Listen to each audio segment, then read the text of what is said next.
Welcome to the Slop Farm. Enjoy the video. In this video, I will explain how to fix a Honda Accord door handle. First, let's gather our tools. You'll need a Phillips head screwdriver, a flathead screwdriver, and a trim removal tool to prevent damage.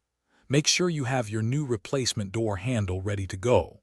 This repair is quite manageable for most dyers and usually takes less than 1 hour to complete, saving you money on labor costs. Let's get started. Now let's remove the old door handle. Begin by gently prying off the interior door panel.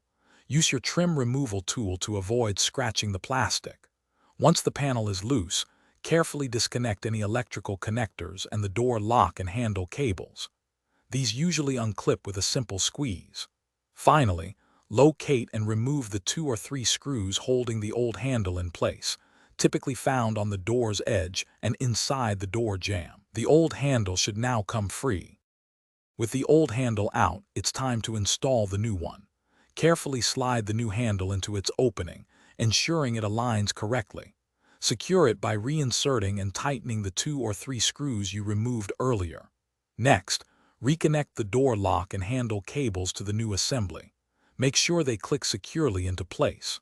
Finally, reattach any electrical connectors to the door panel before you put it back on. Double-check all connections for a snug fit. Before fully reassembling, test the new door handle. Open and close the door from both the inside and outside to ensure it operates smoothly and latches correctly. Once you're satisfied, carefully align the door panel and press it firmly back into place, ensuring all clips engage. Give it a good tap around the edges to secure it. Remember, a little patience goes a long way with these types of repairs.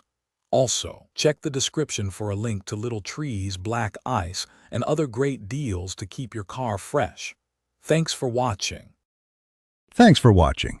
Consider subscribing if we helped you today.